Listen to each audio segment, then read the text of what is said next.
We're going to cut this to length at 48 inches. We're going to drill 3 holes to accommodate the tabs of these plastic caps located around the circumference, and then we're going to take this roof rubberized sealant, and we're going to paint the interior and the exterior of the whole tube because it's going to be used inside of a semi-wet environment. Cardboard is perfectly structural. It's nearly free. It has one weakness, moisture, so we're going to remove that weakness, the rubberized coating. 48 inches is what I said. This is where we chicken out. Wonder is 50 better? 50 is longer, and it's a number I thought of once. The fishing rods are only 40 inches long. Yeah. But one of the things that I thought would be nice is to add in some foam cushioning on either end. Plus, we have to account for the thickness of these caps once they're removed. Like, man, maybe we should make 2 extra inches just for maybe some foam cushioning.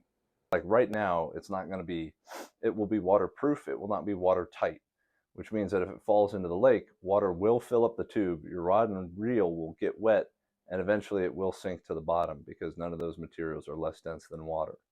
So if I wanted the whole enclosure to float, I'd have to somehow trap an air pocket in here.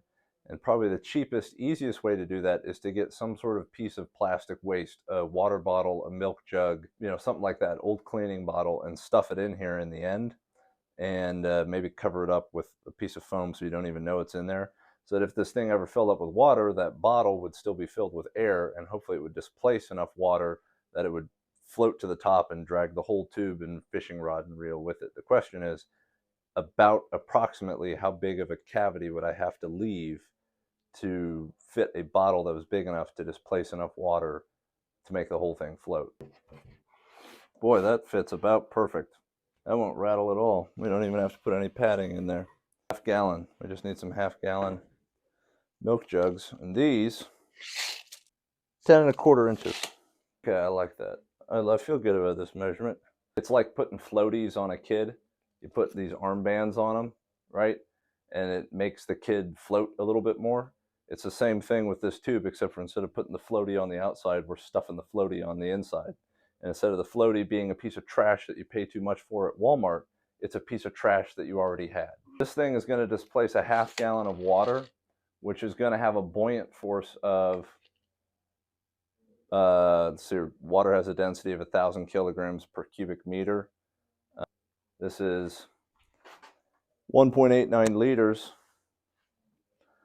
Let's ask the Siri, maybe she can tell me this. Hey Siri, how many pounds is a half gallon of water weigh?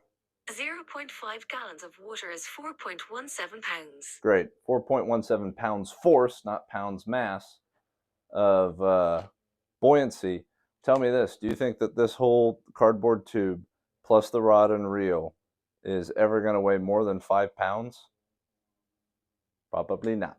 Or they'll be close and it'll be neutrally buoyant and it'll sink very slowly. But that's why we have the half gallon, because it's going to displace a weight of water of 5 pounds, which means that so long as everything here with the rod and reel included weighs less than 5 pounds, then this thing, it'll float.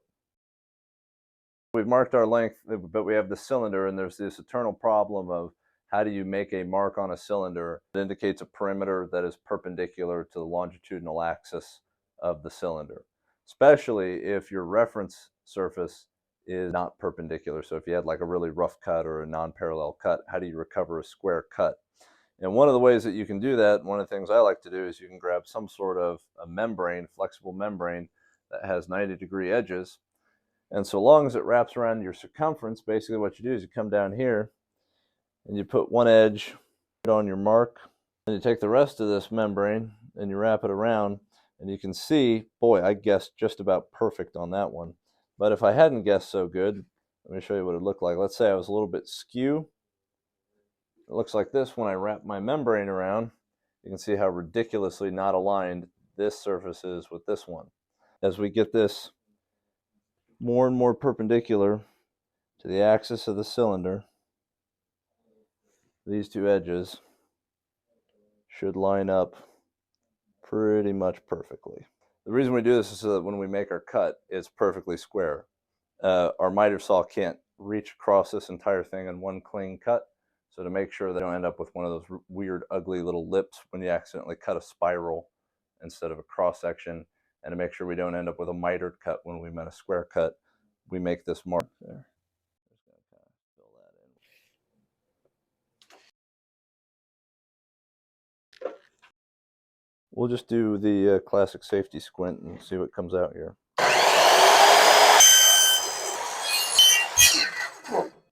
Unprofessional. Unprofessional. All right, now we'll deburr. Oh man, that is not going well at all. I will not stop and get the right tool for the job.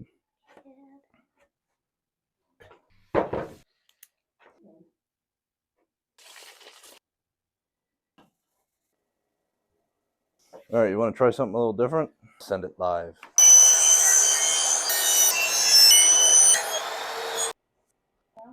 It's really not that much better, to tell you the truth. You want to see a durability test? That did worse than I thought it would.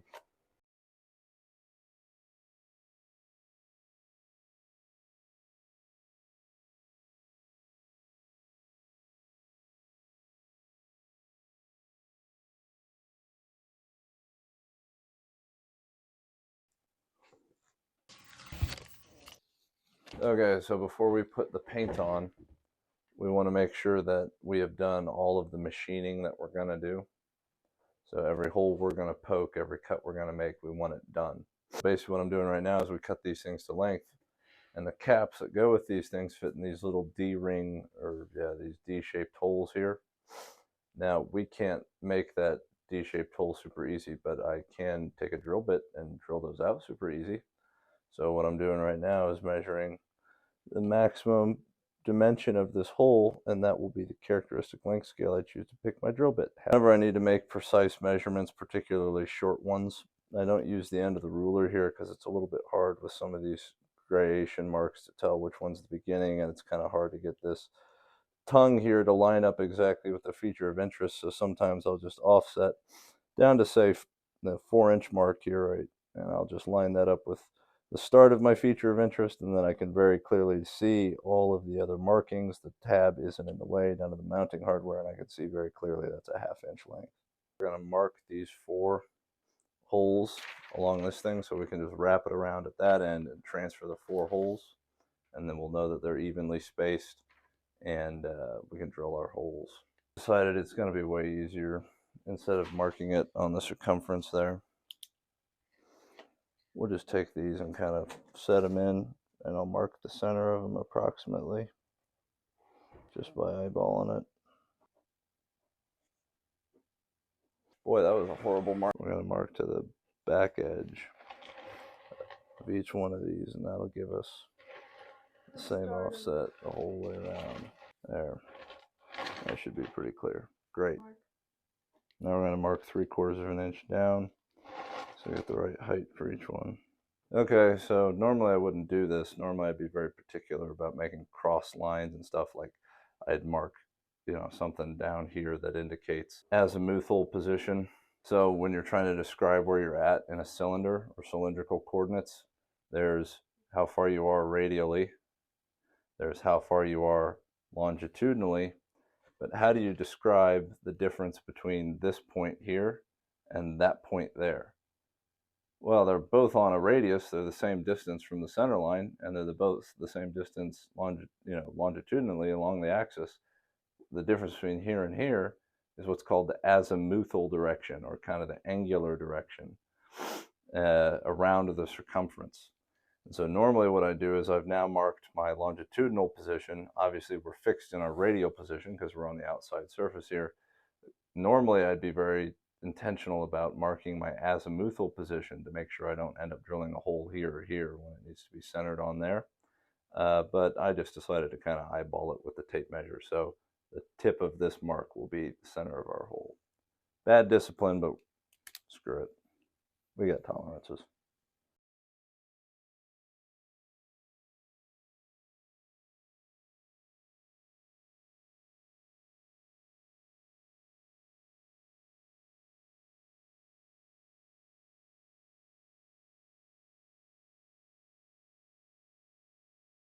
See these little tabs? They're going to break off. That'll be a problem. So what do we do about that? I will engineer a solution when they start snapping. I'm just making up my mind about how I actually want to do this. Maybe it'd be more apropos to drill 2 adjacent 1/4-inch holes. Oh. Well, that looks horrible. Wow. I get this drilled hole. Well, I like drilling the 2 1/4-inch holes next to each other. I do not like how much tear out we're getting when we drill them. Let's try tape. This is going to cause a lot of tear out when I remove it, but it's just a proof of concept to see if the tape's going to help. Oh, it pushed the piece of duct tape right off, didn't even drill a hole through it, so it did absolutely nothing. All right, let's call it. We got some thinking to do, and I'm hoping that you'll go to bed and I can figure this out without anyone filming me.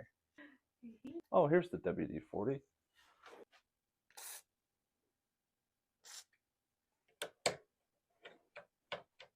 Well, that's way better. Rebecca came up with the idea that we should try burning off the fuzzy edges of the hole. Oh, hey, there's actually propane in here. And so we're going to try it real quick. They should burn faster than the rest of the cardboard. I can see you through the hole. Yeah. I can only sort of see you through the hole. It wasn't targeting. Ah, that's not that bad. We just try and drill 2 holes here.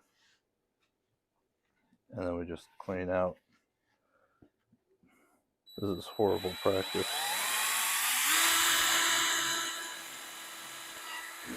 What I'm doing should not be emulated by anyone. Horrible. Just the drill bit walking all over God's green earth. Like it owns the place. That was accidental.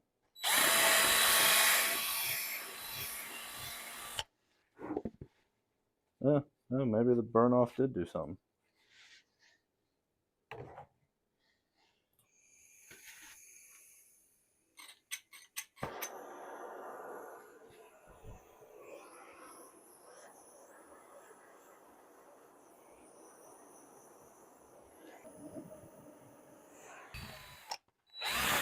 Honestly, pretty clean. That's effective. That's our work method. Let's go to bed. Rebecca. Good idea.